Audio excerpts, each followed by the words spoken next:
저랑 남편은 지인 소개로 만났습니다. 요즘 흔한 소개팅처럼 그냥 편하게 밥 한번 먹어보자는 가벼운 만남이었어요. 저는 원래 사람을 만날 때 불꽃 튀는 설렘 같은 걸 크게 기대하지 않는 편이라 그날도 마음을 비워두고 나갔습니다. 그런데 첫 만남이라는 게 무색할 만큼 남편과의 대화는 마음을 편하게 만들었습니다. 억지로 웃을 필요도 없고 말 한마디 던질 때마다 눈치 볼 필요도 없고 대화 속도도 편했어요.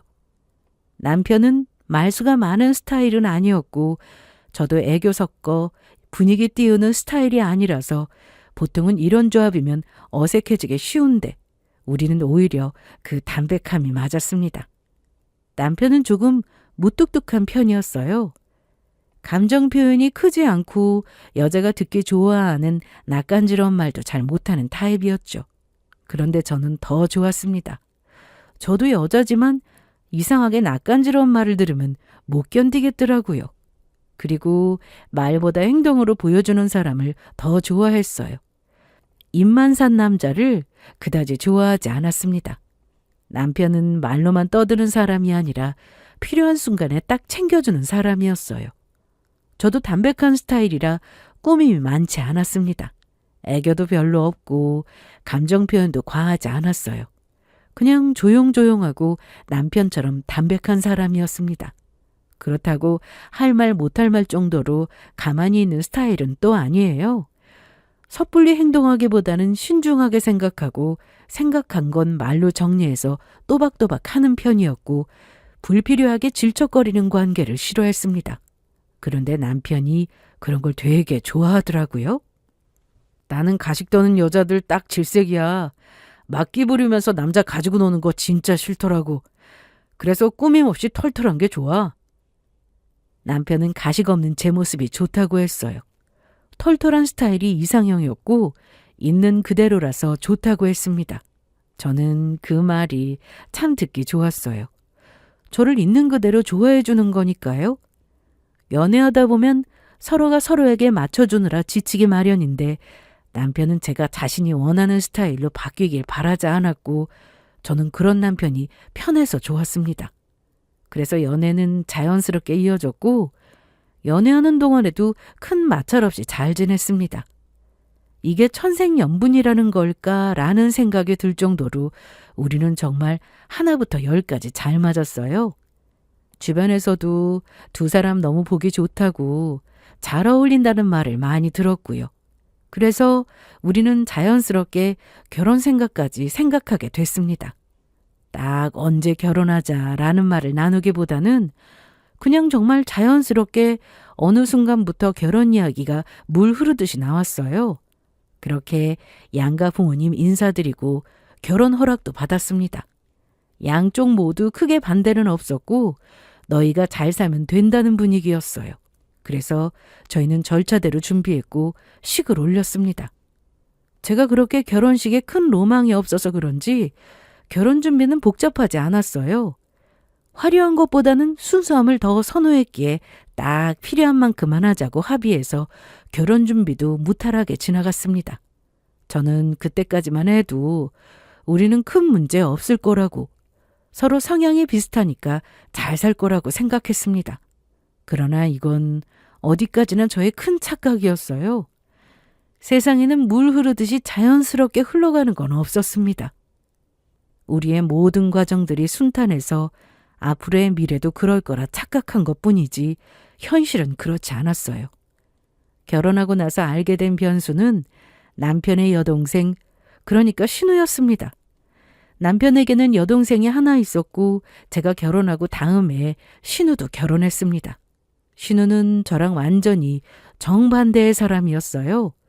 꾸미는 걸 정말 좋아했고 말투도 예쁘게 꺾어 말했고 애교도 많았습니다. 남자 다루는 방법을 본능적으로 아는 사람 같았어요. 눈빛, 말투, 분위기 그런 걸로 사람을 기분 좋게 만들 줄 아는 타입이었습니다. 저는 털털하고 신우는 정말 여성스러운 사람인 거죠. 그래서 시모는 신우를 보면서 늘 입이 즐거웠습니다. 그리고 자연스럽게 저랑 비교했어요. 얘, 너는 우리 딸처럼 애교 같은 거 안 피우니? 여자는 좀 저런 맛이 있어야 해. 그래야 남자들이 좋아하지. 저는 아가씨처럼 저렇게 못해요. 그리고 남편은 이런 제 모습이 좋대요. 그걸 믿니? 그냥 하는 말이지? 애교 안 좋아하는 남자가 어디 있어. 다 좋아하지. 못한다고 단정 짓지 말고 조금씩 연습해봐. 너는 너무 무뚝뚝해. 남자들은 그런 거 금방 질린다. 이게 다 너 생각해서 하는 말이야. 시모는 저를 위해서 하는 말이라고 했지만 사실은 비교였고 평가였습니다. 제가 원하지 않는데 이런저런 모습을 비교하면서 이야기하니까 솔직히 처음에는 얼떨떨하고 기분이 별로였어요. 그러나 불쾌함을 대놓고 드러내지는 않았습니다. 굳이 이런 부분을 정면으로 받아칠 필요는 없다고 생각했어요. 시댁 식구들과 잘 형성되는 분위기를 깨고 싶지 않았고 무엇보다 어른들은 오지랖이 넓고 잔소리가 심하니까 그냥 그런가 보다 생각하면서 말로 네네 하며 들어주면 된다고 생각했습니다. 저는 적당히 들을 거 듣고 흘릴 거 흘리면서 걸으면 되니까요. 거기다 저는 감정 소모하는 걸 그다지 좋아하지 않습니다. 이게 정말 시간이 아깝게 느껴져요. 그래서 그냥 네네 하면서 흘려들었습니다. 속으로 아, 또 시작이네 하면서요. 그래도 위안이 되는 게 시모가 그럴 때마다 남편이 옆에서 한마디씩 하면서 거들어줬습니다. 왜?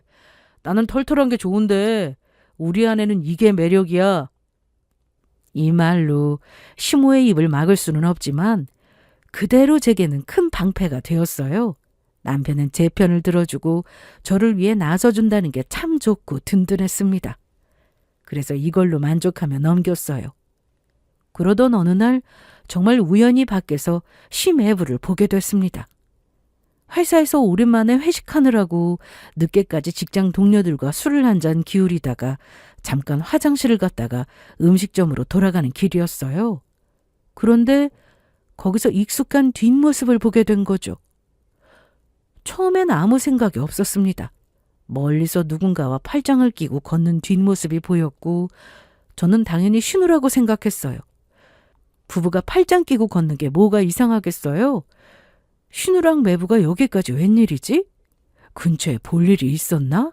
생각하다가 순간 고민했습니다. 그냥 모른 척 지나갈까? 아니면 불러서 인사할까? 이런 고민이요. 그런데 그때였습니다. 팔짱을 끼고 있던 여자가 살짝 고개를 돌려 시매부를 쳐다봤습니다. 정말 찰나였어요. 그 짧은 순간에 저는 봐서는 안 될 걸 보고 말았습니다. 글쎄, 신우가 아닌 거예요. 얼굴이 살짝 보였는데 절대 신우 얼굴이 아니었습니다. 제가 신우 얼굴을 모를 리가 없잖아요. 그 순간 저는 숨이 턱 막히면서 손이 먼저 입을 막았습니다. 뭐야? 저 여자 누구지? 저는 본능적으로 얼른 몸을 숨겼습니다. 매부가 저를 알아보면 안 된다는 생각이 먼저 들었어요. 저 인간이 저를 보는 순간 서로 입장이 난처해질 테니까요. 저는 급하게 사람들 동선에서 비켜난 구석으로 몸을 붙였습니다. 그리고 숨은 채로 둘을 유심히 살펴봤어요. 둘의 모습은 너무나도 자연스러웠습니다. 팔짱을 끼고 걷는 것이 너무도 당연해 보였고 걸음걸이와 표정이 부드러워 보였어요. 풍기는 분위기가 참 묘했습니다. 일반적인 관계가 아닌 뭔가 연인 사이에서 볼 법한 느낌이랄까요? 그만큼 서로가 익숙한 듯 보였습니다. 그 모습을 보고 저는 정신적으로 너무도 혼란스러웠어요. 매부는 정말 엄청난 사랑꾼이었거든요. 항상 본 매부의 모습은 신우한테 정말 잘하는 모습뿐이었습니다. 신우를 잘 챙기고 눈에서 그냥 꿀이 뚝뚝 떨어졌어요. 오죽하면 시모가 김서방은 사랑꾼이라면서 입에 침이 마르게 칭찬할 정도였습니다. 근데 그런 사람이 왜 저기서 낯선 여자랑 저러고 있는 걸까? 앞서 말씀드렸지만 신우는 엄청난 끼쟁이에 애교가 철철 넘치는 사람이에요. 본인도 그걸 잘 알고 있고 어떻게 하면 사람을 잘 부리는지까지 아는 사람이었죠. 그래서 신우는 매부한테 늘 애교를 잘 떨었고 그걸 본 시모가 우리 딸은 참 애교가 많다고 그래서 우리 김서방이 우리 딸밖에 모른다고 이야기하고는 했습니다. 그러면서 여자가 잘해야 남자도 저렇게 잘하는 법이라고 잔소리했는데 제 눈앞에 믿을 수 없는 일이 벌어지고 있었어요. 시모의 말에 동의하는 건 아니지만 저 역시 매부를 진짜 사랑꾼으로 알고 있었습니다. 그래서 적잖이 큰 충격을 받았어요. 진짜로 신우밖에 모르는 줄 알았고 그 집안 분위기 자체가 그렇게 믿게 했습니다. 그런데 지금 내 눈앞에서 팔짱을 끼고 걷는 저 여자는 누구일까? 저는 심장이 미친 듯이 뛰는 걸 느끼면서도 머리는 이상하게 차분해졌습니다. 그리고 동시에 혹시 모르니까 이건 증거로 남겨야 한다고 생각이 들었어요. 나중에 발뺌할 수도 있으니까 일이 꼬이지 않게 증거를 남기고자 서둘러 핸드폰을 꺼냈습니다. 들키지 않게 사진을 찍으면서 그들을 몰래 뒤따라갔어요. 너무 가까이 가지 않으면서 시야에서 놓치지 않을 만큼의 거리를 유지한 채로요. 그리고 뒤에서 계속 사진을 찍었습니다. 그들의 얼굴과 동작들이 보이게요. 그들은 점점 골목 안쪽을 향해 들어갔고 결국 숙박업소로 들어갔습니다. 주저거나 조금 더 망설이지 않고 정말 자연스럽게 쏙 들어갔어요. 그걸 보는 순간 저는 경악했습니다. 너무 놀라서 숙박업소와 둘이 안으로 쏙 들어간 문 방향만 번갈아가며 쳐다봤어요. 미쳤다. 지금 저 여자랑 여길 들어간 거야? 시댁에서 완벽한 사랑꾼 사위 취급받던 사람이 시모가 우리 사랑꾼 김서방이라며 떠받들던 그 사람이 밖에서는 이런 짓을 하고 있었다는 사실이 너무 충격적이었습니다. 저는 그 자리에 멍하니 서 있다가 겨우 정신을 붙잡고 집으로 돌아왔습니다. 그리고 집에 와서 핸드폰 속 사진을 다시 확인했습니다. 사진 속의 둘은 너무 명확했습니다. 변명할 여지가 없을 만큼요. 내가 혹시 착각한 건 아닐까. 다시 살펴봐도 전혀 그렇지 않았어요. 그래서 더 무서웠습니다. 이걸 어떻게 해야 할지 너무 막막했어요. 신우에게 말해야 하나, 아니면 그냥 가만히 있어야 하나. 모르면 몰라도 알아버린 이상 입 닫고 있는 게 너무 찝찝했습니다. 그렇다고 말하자니 괜히 신우네 가정사에 제가 끼어드는 것 같아서 겁이 났습니다. 잘못하면 제가 욕먹을 수도 있고 모르는 게 약일 수도 있는 거잖아요. 괜히 신우네 가정을 들쑤셔서 안 들어도 될 원망을 들을 수 있다고 생각하니까 망설여졌습니다. 더 답답했던 건 이걸 어디다 털어놓을 수가 없다는 거였어요. 심지어 제 남편에게도요. 마음은 남편에게 털어놓고 어떻게 하면 좋을지 조언을 구하고 싶었지만 그럴 수가 없었습니다. 다른 사람도 아니고 신우의 가정 문제잖아요. 남편이 이 사실을 알게 되면 결코 가만히 있지 않을 거라 생각했습니다. 동생을 두고 바람 피우는데 오빠로서 어떻게 가만히 두겠어요? 반 죽여놓지. 안 봐도 뻔한 상황이었습니다. 남편한테 말하는 순간 어떻게 나올지 뻔했어요. 그래서 저는 혼자 끙끙거리며 고민했습니다. 남편 몰래 사진을 열었다 닫았다 한숨을 쉬었다가 손으로 머리를 쓸어넘기며 초조한 듯 굴었죠. 그날 이후로 저는 며칠을 계속 고민했습니다. 사진을 지우지도 못하고 그렇다고 바로 꺼내 말하지도 못하고 핸드폰 앨범 깊숙한 곳에 숨겨놓고는 하루에도 몇 번씩 꺼내보고 다시 숨겼어요. 머리로는 괜히 나섰다가 나만 손해볼 수 있고 신혼의 부부 문제인데 제3자인 내가 끼어들면 안 된다고 생각했습니다. 하지만 마음은 또 다르게 움직이더라고요. 솔직히 저랑 신우는 그렇게 친하고 살가운 사이는 아니었습니다. 오히려 신우는 얄미울 때가 많았어요. 애교 떨면서 힘든 거 다 피해가고 저까지 휘둘리라는 모습이 진짜 꼴보기 싫었거든요. 시모가 여자는 저래야 한다면서 신우를 띄우고 저를 내려칠 때면 더더욱이요. 그럼에도 불구하고 저는 결국 이렇게 생각하게 됐습니다. 같은 여자라면 이건 눈 감고 넘어가면 안 된다고요. 미우나 고우나 신우는 제 신우였습니다. 그리고 무엇보다 같은 여자로서 신우가 너무 불쌍했어요. 아무것도 모르고 매부한테 잘할 거잖아요. 매부는 사랑꾼인 척 굴면서 뒤에서 몰래 바람 피우고 교묘하게 신우를 이용할 거라고 생각하니까 가만히 있을 수 없었습니다. 또 시매부가 나쁜 인간인 건 분명한데 그걸 알면서도 그냥 넘어가는 건 제 성격에 용납되지 않았어요. 오히려 너무 무책임한 방관자가 되는 기분이었습니다. 그게 참 싫더라고요. 그래서 저는 결론을 내렸습니다. 어떻게든 해결해 보자고요. 우선 신우에게 바로 말하면 시댁이 뒤집힐 게 뻔합니다. 시모는 신우보다 더 광분해서 난리칠 게 뻔하고 신우는 상처받고 남편은 집안 체면부터 챙기려 들 거고 그 난장판이 눈에 훤해 보였어요. 그래서 저는 가장 현실적인 방법을 택하기로 했습니다. 신우 모르게 시매부에게 먼저 경고해서 조용히 정리하게 만들자고요.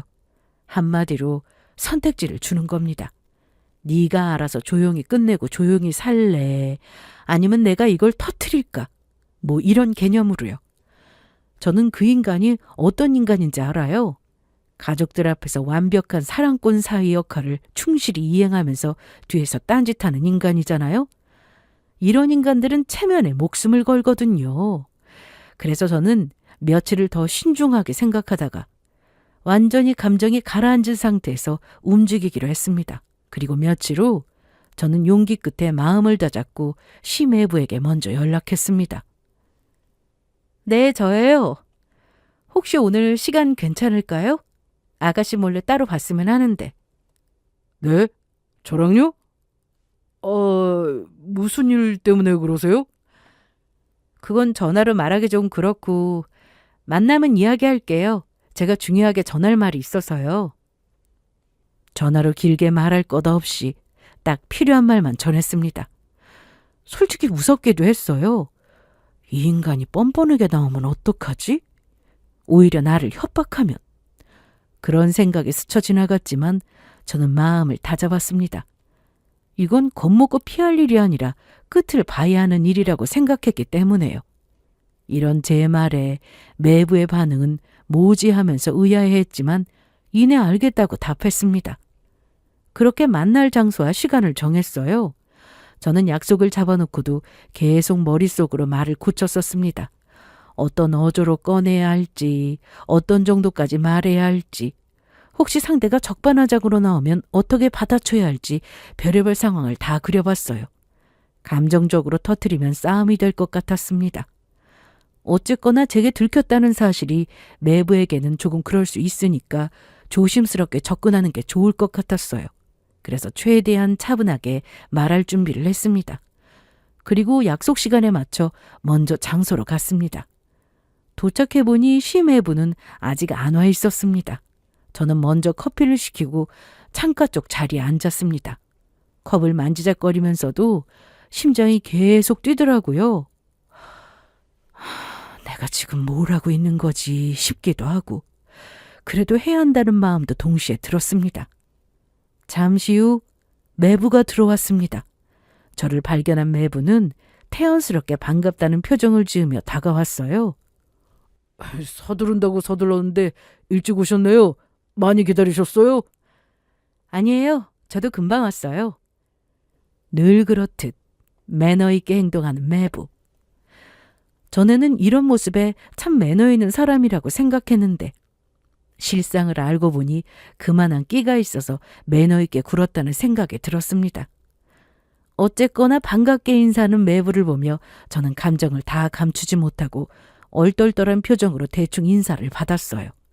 그렇게 마주보고 앉자 순간 공기가 묘하게 무거워졌습니다. 매부는 여전히 웃는 얼굴이었고 저는 그 웃음이 부담스러웠어요. 저는 말을 꺼내기 전에 제 호흡부터 가다듬고 잠시 뜸을 들이다가 조용히 입을 열었습니다. 갑자기 연락해서 보자고 해서 미안해요. 아니에요. 괜찮습니다. 그런데 무슨 일로 보자고 하신 건지. 매부는 저를 보며 보자고 한 이유에 관해서 궁금한 표정을 지었습니다. 저는 그 표정을 보고 다시 한번 마음을 정돈한 다음에 차분하게 말을 이어갔어요. 이렇게 보자고 하기까지 고민을 많이 했는데 가만히 있을 수가 없어서 보자고 한 거라고 했습니다. 매부는 그제야 웃음을 조금 걷고 제 얼굴을 유심히 쳐다봤어요. 저는 그때 매부를 똑바로 바라보며 말했습니다. 아가씨는 모르게 만나고 있는 여자 있죠? 그 순간 심해부 표정이 아주 잠깐 흔들렸습니다. 정말 찰나였는데 저는 놓치지 않았어요. 얼굴 근육이 딱 굳었다가 눈동자가 흔들리고 입꼬리가 어색하게 떨렸습니다. 그리고 바로 이어진 반응은 예상대로였습니다. 바로 부정하더군요. 네? 그게 무슨 소리세요? 여자는 무슨... 저한테 여자가 어디 있어요? 말투는 태어난 척했지만 눈은 전혀 태어나지 않았습니다. 저는 더 단호하게 말했어요. 다 알고 있다고. 그러니 사실대로 말해도 된다고요. 그때 매부는 마치 뒤통수를 맞은 사람처럼 표정이 굳더니 눈을 질끈 감았습니다. 딱 들켰다는 얼굴이었어요. 저는 그 타이밍을 놓치지 않으려고 했습니다. 바로 핸드폰을 꺼내서 제가 찍어둔 사진을 보여주면 더는 발뺌을 하지 못하고 이실직고할 거라고 생각했어요. 그래서 손을 가방 쪽으로 옮기며 핸드폰을 꺼내려는 순간 매부가 갑자기 정말 이상한 말을 꺼냈습니다. 혹시 형님한테 들으셨어요? 저한테 여자가 있다고? 그 말을 듣자마자 저는 순간적으로 손이 멈췄습니다. 형님? 매부가 말한 형님은 제 남편이었어요. 이 상황에서 갑자기 그 일을 왜 꺼내는 거지? 의아했습니다. 저는 그 말을 이해하지 못해서 그대로 굳었고 매부는 제 얼굴을 뚫어지게 보면서 형님이 말씀하신 거 맞냐고 다시 한 번 더 확인하듯 물었습니다. 그 순간 제 머릿속에 경고등이 켜졌습니다. 매부가 던진 말이 단순한 말이 아니라 어쩌면 우리 집안을 송두리째 뒤집을 또 다른 비밀로 이어질 수 있다는 예감이 들었어요. 그 애한테요? 아니에요. 그 애한테 들은 게 형님이 아니면 제가 바람 피우는 걸 어떻게 아세요? 이걸 알 수 있는 사람은 형님밖에 없는데. 그 말이 너무 이상했습니다. 형님밖에 없다는 건 남편이 이미 알고 있다는 거잖아요. 이 말을 끝으로 매부는 혼잣말하듯 중얼거렸습니다. 그때 아무래도 형님이 자신을 본 것 같았는데 역시나 자신의 생각에 맞았다는 식으로 작게 말하더니 억울하다는 표정으로 저를 쳐다보며 이렇게 말했습니다. 그런데 다른 사람은 몰라도 형님이 그렇게 말씀하실 처지는 아니지 않아요? 아니, 형님은 그러시면 안 되죠. 어떻게 그걸 말할 수 있어요? 저는 끝까지 비밀을 지켰는데. 매부가 내뱉은 말은 충격 그 자체였습니다. 저는 잠깐 그 말이 이해가 안 돼서 그대로 굳었어요. 그러나 매부는 그러거나 말거나 계속해서 할 말을 이어나갔습니다. 본인이 잘못한 건 너무나 잘 알고 있지만 형님이 자신에게 여자가 있다는 사실을 말할 줄은 몰랐다고 배신감이 든다고 했어요. 배신감? 아니 남편한테 무슨 배신감? 거기다 무슨 비밀을 끝까지 지켰다는 거지? 저는 매부와 서로 생각하고 있는 게 다르다고 판단했고 단호하게 매부의 말을 잘랐어요. 그리고는 남편한테 들은 게 아니고 내가 직접 목격한 거라고 말하고는 서둘러 핸드폰을 꺼냈습니다. 그리고 이걸 보라면서 그날 제가 몰래 찍어둔 사진을 매부 앞에 들이밀었어요. 팔짱 끼고 걷는 모습, 함께 있는 모습, 그리고 숙박업소로 들어가는 동선이 드러나는 사진들. 사진을 보는 순간 심해부 얼굴이 확 바뀌었습니다. 딱 봐도 아차 실수했다는 표정이었어요. 순간적으로 입이 먼저 튀어나온 걸 깨달은 표정이었죠. 그 뒤로 매부는 입을 다물고 급하게 제 눈치를 살피기 시작했습니다. 조금 전까지 뻔뻔하게 부정하던 사람이 사진 한 장에 분위기가 완전히 꺾였어요. 저는 그걸 놓치지 않았습니다. 저는 사진을 걷어들이며 매부를 똑바로 바라보면서 방금 한 말 무슨 뜻이냐고 물었습니다. 매부는 입을 때려다 말고 시선을 피했어요. 그게 무슨 뜻이냐니까요? 어서 말해봐요. 나는 목격한 그날 이후로 아무에게도 말 안 했어요. 남편한테도요. 근데 지금 말하는 거 들어보니까 남편은 이미 알고 있는 거네요? 거기다 두 사람 사이에 무슨 비밀이 있었던 거죠? 길게 쏟아내는 제 말에 매부의 표정은 더 굳어졌습니다. 이거 완전히 큰일 났다는 표정이었고 저는 직감했어요.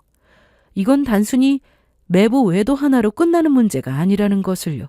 제가 계속 다그치자 심해부는 정말 난처한 표정을 지었습니다. 말해야 하나 말아야 하나. 눈동자가 이리저리 흔들리고 입술을 몇 번이나 달싹였어요. 방금 자기가 뱉은 말이 실수였다는 걸 본인도 아는 표정이었습니다. 심해부는 한참을 망설이다가 결국 입을 열었어요. 그리고 그 말이 제 머릿속을 완전히 뒤흔들었습니다. 매부 말로는 제가 매부의 불륜을 목격하기 훨씬 전 일이었습니다. 어느 날 호텔 로비에서 매부가 제 남편과 마주친 적이 있다는 겁니다. 그때 상황이 더 충격적이었어요. 매부는 불륜녀와 함께 룸에서 나오는 길이었고 제 남편은 누군가와 함께 룸을 잡으러 들어오는 것 같았대요. 매부는 그 말을 하면서도 얼굴이 굳어 있었습니다. 기억하기도 싫다는 듯이요. 저도 그때 너무 놀라서 얼른 고개를 숙였는데 형님이 저를 본 것 같았어요. 매부는 그날 이후로 찜찜했다고 했습니다. 서로가 서로를 본 거면 어떡하지? 그 생각이 계속 머리에 남았다는 거죠. 그런데 이상하게도 그 이후로 집에서 아무 일이 없었습니다. 형님도 그렇고 아가씨도 그렇고 불륜에 관한 어떠한 말도 하지 않더래요. 분위기도 평소랑 같았고요. 그래서 매부는 아닌가, 내가 착각했나, 내가 재빨리 피해서 형님은 나를 못 본 모양이라고 생각하고 넘어갔다고 했습니다. 그런데 제가 매부의 불륜 이야기를 꺼내니까 자동으로 형님이 이야기했다고 생각한 거였죠. 그래서 아까 그 말이 튀어나왔다는 거예요. 저는 그 말을 듣는 동안 얼어붙었습니다. 매부의 바람도 충격인데 남편이 호텔 로비에서 낯선 여자와 룸을 잡으러 들어갔다니 순간적으로 손끝이 저릿해지는 기분이 들었어요. 머릿속이 혼란스러워서 바로 반응을 못했습니다. 그리고 겨우 정신을 수습해서 물었습니다. 왜 배신감이 든다고 했어요? 그 여자랑 남편이랑 별 사이 아닐 수도 있잖아요. 저는 매부가 말한 상황을 인정하고 싶지 않았습니다. 그래서 나름대로 다른 방향을 생각했어요. 호텔이라는 게 무조건 불륜을 저지르러 가는 장소는 아니니까. 남편도 뭔가 다른 이유가 있어서 간 걸 거라고 생각했죠. 그런데 매부가 제 말을 단칼에 잘라버렸습니다. 자세한 속사정은 모르지만 그래도 같은 남자로서 보면 딱 알죠. 일 때문에 온 분위기가 아니었어요. 둘이 풍기는 분위기가 예사롭지 않았거든요. 그 말이 제 가슴을 꽉 눌렀습니다. 그래서 매부는 형님도 만나는 여자가 있으니까 같은 남자로서 자신의 비밀을 지켜주시는 줄 알았다고 했습니다. 그래서 본인도 남편의 비밀을 끝까지 지킬 생각이었다고 했어요. 모든 진실을 알게 된 후 저는 숨이 턱 막히는 것 같았습니다. 둘 사이에 이런 일이 있을 거라고는 정말 생각도 못했어요. 매부는 말을 다 뱉고 나서 정말 크게 잘못됐다는 표정을 지었고 제 쪽으로 몸을 조금 숙이며 살려달라는 눈빛을 보내면서 다급하게 말했습니다. 제 남편이 이 사실을 알면 안 된다고요. 본인이 말했다는 걸 알면 죽은 목숨이라고 했고 막 손까지 비비듯이 정말 절박한 사람처럼 빌기 시작했습니다. 그러고는 상간녀는 당장 정리하겠다고 했어요. 그러니 신우한테도 이 사실을 말하지 말아달라고 부탁했습니다. 저는 그냥 진짜 호기심에 만난 것뿐이에요. 길게 끌 생각도 없었고 슬슬 정리할 참이었어요. 그 말을 들으면서 저는 속으로 기가 찼습니다. 호기심? 정리할 참? 숙박업소까지 들어가 놓고 호기심이라는 단어가 나온다는 게 정말 인간의 뻔뻔함의 끝 같았어요. 그런 변명을 늘어놓는다고 본인이 저지른 잘못이 사라지는 것도 아닌데 말입니다. 이렇게 된 마당에 끝까지 변명하면서 자신의 잘못을 조금이라도 덜려는 매부에게 화가 났고 상종하고 싶지 않았지만 참았습니다. 그 자리에서 폭발한다고 한들 뭐 달라지는 게 없으니까요. 그저 저만 감정 소비할 뿐이죠. 그래서 표정을 누르고 일단 생각해 보겠다고 했습니다.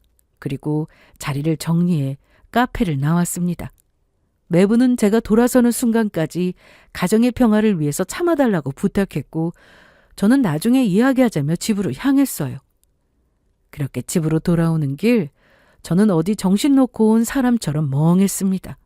머릿속이 하얗다가 갑자기 현실감이 확 몰려와서 가슴이 답답했어요. 저는 분명 신우를 걱정해서 움직였습니다. 같은 여자니까 속는 꼴을 못 보겠어서요. 그런데 정작 더 큰 폭탄이 제 발밑에 있었던 겁니다. 남편은 제가 철석같이 믿었던 사람이에요. 다른 남자들은 다 그래도 내 남편만은 아니겠지. 진짜로 그렇게 믿었습니다. 그런데 매부 입에서 그날의 진실을 듣고 난 후 제 믿음은 그냥 종이처럼 찢어졌습니다. 뭔가 허무함도 있었어요.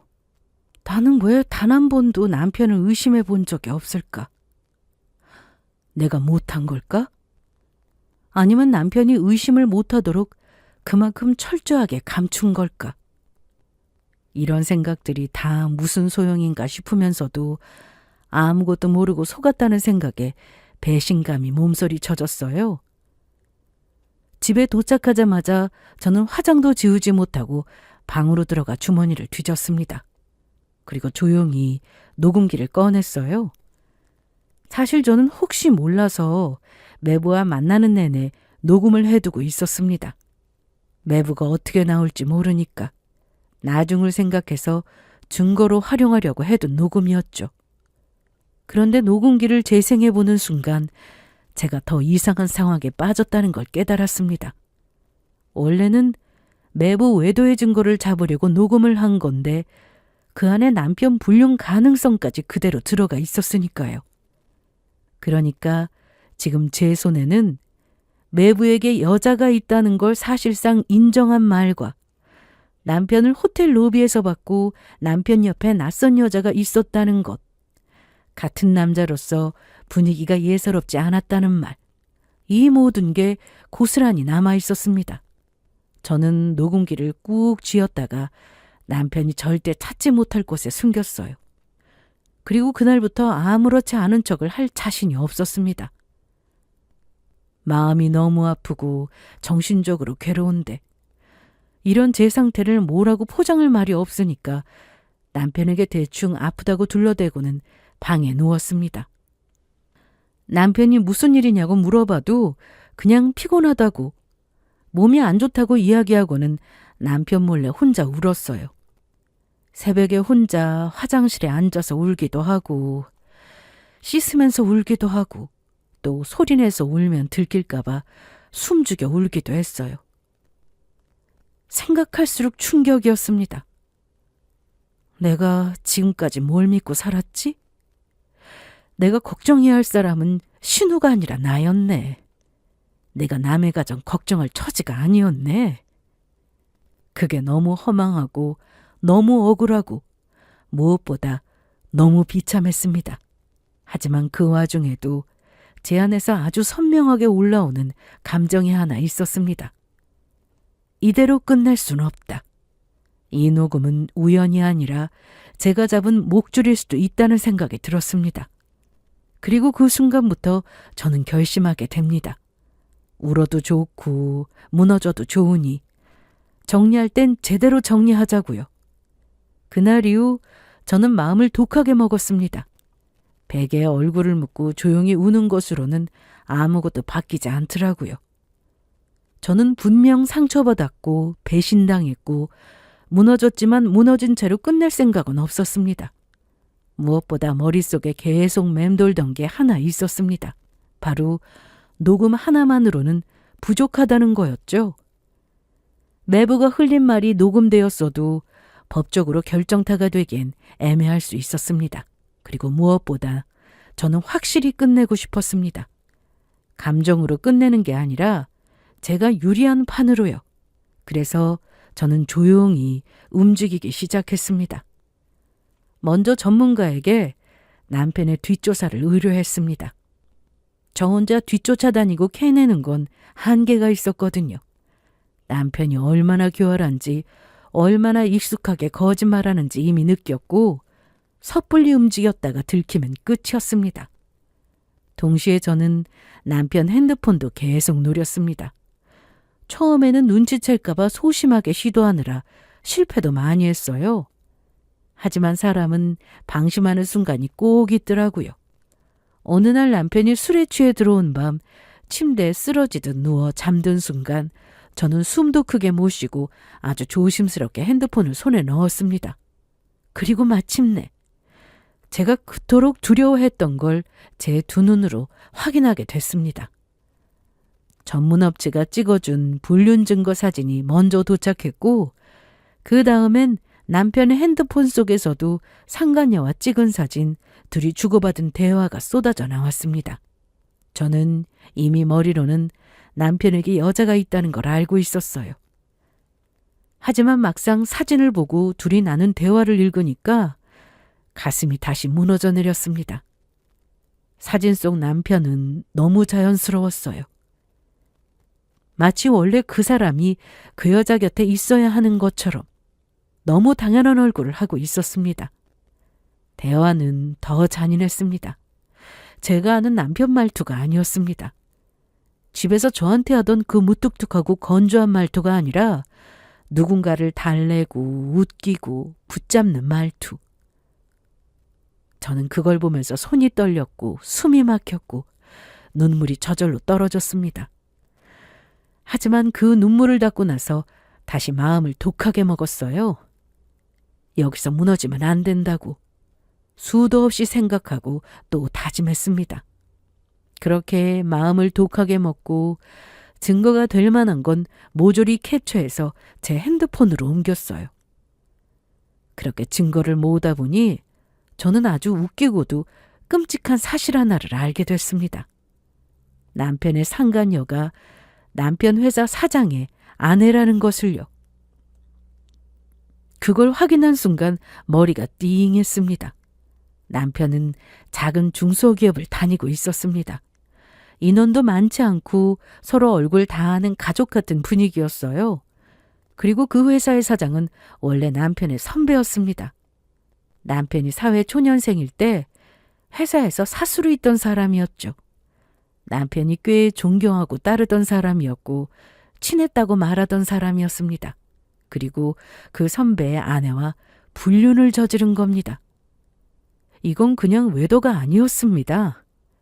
단순히 가정을 깨는 게 아니라 남편이 자기 인생의 기반까지 스스로 무너뜨리는 짓이었고 상대는 남편이 가장 가까이에서 형님처럼 대하던 사람의 아내였습니다. 저는 그 사실을 손에 쥐는 순간 오히려 눈물이 쏙 들어갔습니다. 너무 충격적이어서가 아니라 너무 어이없어서요. 이 인간은 대체 어디까지 밑바닥일까? 그 선배가 퇴사해서 사업을 시작했고 남편에게 자신의 회사로 오지 않겠냐고 제안했습니다. 남편은 흔쾌히 응했고 다니던 회사를 그만두고 선배 밑으로 들어갔습니다. 그렇게 5년 넘게 일했어요. 그런데 자신을 챙겨주는 선배를 배신하고 몰래 선배의 아내와 바람을 피우고 있다니. 이건 정말 인간이기를 포기하는 행동이었습니다. 저는 그 폭탄을 고스란히 쥔 채로 변호사를 찾아갔습니다. 모아둔 증거를 보여주자 변호사는 바로 고개를 끄덕이면서 증거가 많고 충분하다고 했어요. 그리고 원하는 조건으로 합의서를 작성해 주겠다고 했습니다. 소송으로 가는 것보다 이게 제일 좋다고 하더군요. 증거를 잘만 활용하면 소송 없이 깔끔하게 끝낼 수 있을 것 같다고 했고 저는 그 말이 이상하게 위로됐습니다. 저는 변호사와 함께 제가 원하는 조건으로 이혼 합의서를 만들었습니다. 그리고 마지막 계획까지 세웠습니다. 바로 시댁 식구들 앞에서 터뜨리기. 시모가 늘 여자가 못나서 남자가 바람 피우는 거다.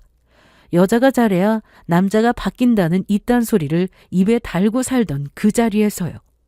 그리고 거기서 그들이 떠받드는 사랑꾼 매부의 불륜도 같이 터뜨릴 생각이었습니다. 그렇게 계획하던 준비가 끝나고 저는 모든 준비를 마친 뒤 시댁 모임 날을 디데이로 잡았습니다. 사람들 앞에서 한 번에 끝내야 했거든요. 그날 시댁에는 사람들이 다 모여 있었습니다. 남편도 있었고 신우도 있었고 매부도 있었습니다. 매부는 저를 보는 순간부터 평소처럼 능청스럽게 인사하지 못하고 눈이 계속 흔들렸습니다. 마치 제발 아무 일 없었으면 하고 빌기라도 하는 사람처럼 안절부절 못했습니다. 저한테 시선을 던졌다가 급히 피하고 물컵을 만지작거리다가 손을 떨어뜨리고 아주 티가 났습니다. 저는 그런 매부를 아예 쳐다보지도 않았습니다. 그 인간에게 눈길 주는 것 자체가 아까웠어요. 저는 오늘 더 큰 판을 끝내러 온 거니까요. 시모는 평소처럼 얼른 제게 밥을 준비하라고 했고 저는 잠시 숨을 고른 다음에 식사 전에 기니 할 말이 있다고 했습니다. 그 순간 거실 공기가 살짝 멈췄습니다. 다들 모지않은 표정으로 저를 쳐다봤고 그 중에서도 매부의 얼굴만 눈에 띄게 새하얗게 질려갔습니다. 저는 의자를 빼며 다들 앉아보시라고 말했습니다. 사람들은 어색하게 웃으면서 밥 먹으면서 하면 되지 뭘 이렇게 무게를 잡냐고 했고 저는 표정 하나 바꾸지 않고 진지한 얼굴로 중요한 이야기라고 했어요. 그러자 하나둘 자리에 앉았고 저는 가방을 열어서 준비한 증거물을 꺼냈습니다. 그리고 그걸 식탁 위에 올려놓고 시댁 식구들이 보는 앞에서 한 장씩 펼쳤습니다. 처음엔 다들 멀뚱멀뚱했어요. 이게 뭐야 하는 표정으로요. 그리고 한 장, 두 장 넘길수록 모두의 표정이 굳어가기 시작했습니다. 누군가는 입을 벌리고 누군가는 눈을 크게 뜨고 누군가는 믿기지 않는다는 듯 손으로 사진을 다시 들여다봤습니다. 저는 그때 딱 한 문장으로 못 박았습니다. 보셔서 아시겠지만 그이한테 여자가 있어요. 상대는 자신을 도와준 선배의 아내예요. 그이가 다니는 회사 사장 아내요. 그 말이 떨어지자 방안이 얼음처럼 차가워졌습니다. 남편은 얼굴이 확 변했습니다. 당황해서 입술이 떨렸고 눈동자가 빠르게 흔들렸어요. 발뺌을 하고 싶은데 증거가 너무 탄탄하니까 말이 안 나오는 딱 그런 표정이었습니다. 신우도 저를 멍하니 보다가 남편 쪽을 보고 다시 증거를 보고 머리가 따라가지 않는 얼굴이었습니다. 그리고 저는 시부모님을 향해 아주 또박또박 말했습니다. 보고도 믿기 어려우시겠지만 사실이에요. 어머님, 아버님 아들 바람 피우고 있어요. 이거 다 제가 모은 증거고 이혼 진행할 겁니다. 저는 이렇게 말하고는 시댁 식구들의 반응을 살폈어요. 보통은 제가 이렇게 터뜨렸을 때 누구든 남편한테 난리쳐야 정상입니다. 네가 사람 새끼냐? 어떻게 그런 짓을 하냐? 이런 말이 나와야 정상이죠. 그런데 시모가 증거를 쭉 살펴보더니 갑자기 제 쪽으로 화살을 돌렸습니다. 정말 믿을 수 없게도요. 그래서 내가 철하라고 했냐 안 했냐? 네가 애교도 안 피우고 무뚝뚝하게 구니까 이 사달이 난 거 아니야? 저는 그 순간 귀를 의심했습니다. 시모는 눈을 부라리며 말을 이어갔어요. 여자가 좀 여자다운 맛이 있어야 한다고 그렇게 말했는데 그걸 무시한 건 바로 저라고 하더니 마지막에 이 한마디까지 했습니다. 이건 우리 아들이 잘못했다고 볼 수 없어. 애초에 여자가 못나서 일어난 일이야. 그 말이 끝나자 저는 잠깐 멈췄습니다. 너무 어이가 없었어요. 남편은 바람을 피웠고 상대는 회사 사장 아내였고 증거가 이렇게 쌓여 있는데도 시모는 끝까지 여자가 못나서 남자가 바람 피운 거라 말하고 있었습니다. 그러면서 시모는 끝까지 제 탓을 했습니다. 증거를 눈앞에 펼쳐놨는데도 남편이 회사 사장 아내랑 바람을 피웠다는 게 명백한데도 시모는 고개도 안 숙이고 오히려 더 큰 소리를 쳤어요. 그러길래 네가 내 말 듣고 여자답게 굴었으면 이런 일이 없었잖아. 여자가 좀 살갑게 애교도 부리고 해야 남자가 한눈은 안 팔지. 그러고는 시모가 갑자기 손가락을 휙 돌려 심해부를 가리켰습니다. 우리 사위가 내 딸한테 얼마나 잘하는지 아냐고. 너도 봐서 잘 알지 않냐고.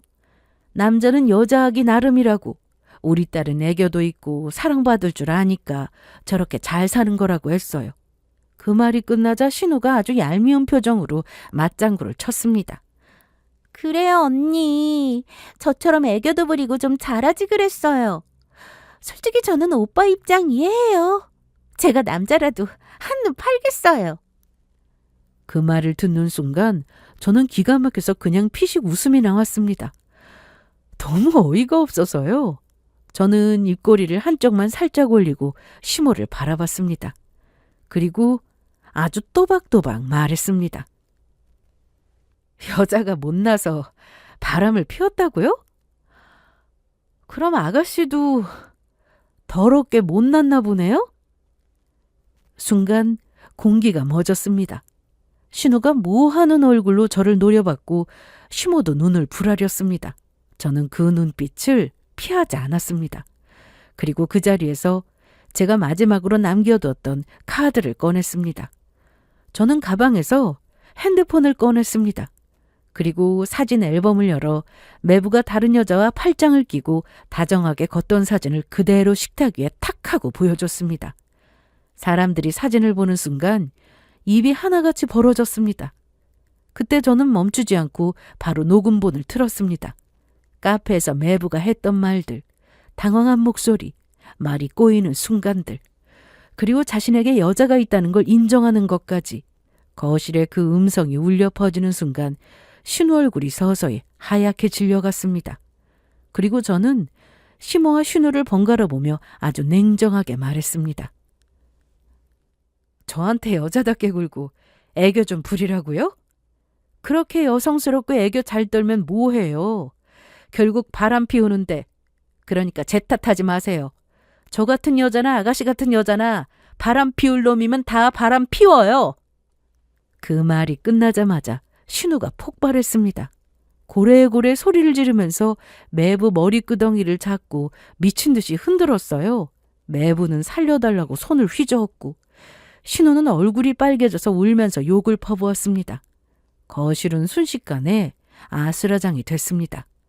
시부는 멍하니 서 있었고 남편은 제 눈치를 보며 뒷걸음질을 쳤고 시모는 아무 말도 못했습니다. 그러다 충격이 너무 컸는지 뒷목을 움켜쥐고 그대로 주저앉더니 뒤로 거의 쓰러지듯 누웠습니다. 그 집안이 자랑하던 순간, 그 집안이 떠받들던 완벽한 사위, 그 집안이 저와 신우를 비교하던 모든 것들이 전부 산산조각이 났습니다. 저는 난장판 속에서도 마음이 이상하게 차분했습니다. 왜냐하면 저는 오늘 이걸 보려고 온 거였거든요. 그리고 저는 남편을 향해 단도직입적으로 말했습니다. 좋게 합의하자고요. 남편이 입을 때려는 순간 저는 바로 조건을 던졌습니다. 합의 안 하면 지금 이 증거들 당신 회사 퀵으로 보낼 거라고요. 그것도 사장 앞으로. 그 말에 남편의 얼굴이 완전히 굳었습니다. 자기 인생이 어디에서 끝장나는지 정확히 아는 얼굴이었어요. 결국 남편은 울며 겨자 먹기로 합의했습니다. 저는 제가 원하는 조건대로 돈으로 보상받고 남편과 이혼했습니다. 그리고요, 저는 이혼하자마자 남편 회사로 퀵을 보냈습니다. 제가 모은 모든 증거를 사장에게 보냈어요. 나중에 남편이 전화해서 난리를 쳤습니다. 약속했잖아. 안 보내기로 했잖아. 뭐가? 무슨 약속? 난 기억 안 나는데? 목소리가 거의 울먹거렸어요. 저는 아주 담담하게 대답했습니다. 그리고 그대로 끊었어요. 약속을 법적 서류로 남긴 게 아니었거든요. 그건 그냥 남편 혼자 믿고 싶었던 말이었을 뿐입니다. 결국 남편은 자기 사장 겸 선배에게 손절당했고 회사에서도 내쳐졌습니다. 그 사장도요. 제가 보낸 증거를 토대로 결국 이혼했습니다. 상간녀는 돈도 잃고 집도 잃고 사람도 잃고 끝까지 남편한테 매달리려 했지만 남편도 이미 위자료로 탈탈 털린 뒤였고 둘은 서로 못 볼 꼴 다 보면서 처참하게 끝났습니다. 반면 저는요. 한때 무너졌지만 다시 일어났습니다. 저를 탓하던 집안도 여자 탓으로 돌리던 시모도 완벽한 사위라는 가면 뒤에 숨어 살던 인간들도 전부 제 손으로 가면을 벗겨냈고 저는 그 뒤로 아주 잘 지내고 있습니다. 그 집안이 무너진 날 저는 제 인생을 다시 세운 거나 마찬가지예요. 누군가의 외도는 절대 배우자가 부족해서 생기는 일이 아닙니다. 그냥 바람 피울 사람은 바람 피우는 것이고 그걸 남 탓으로 돌리는 사람들은 끝까지 남 탓을 하면서 살아갑니다. 이거 하나만은 꼭 말씀드리고 싶어요. 당신이 부족한 게 아니라 상대가 못난 거라고요. 저는 제 인생을 지키기 위해 증거를 모았고 제 가치를 지키기 위해 결정을 했고 그 결정 덕분에 지금은 마음 편하게 숨 쉬며 살고 있습니다. 제 이야기가 누군가에게는 내가 잘못한 게 아니구나 하고 마음을 추스르는 계기가 되었으면 좋겠어요. 그럼 지금까지 저의 긴 사연을 들어주셔서 감사합니다.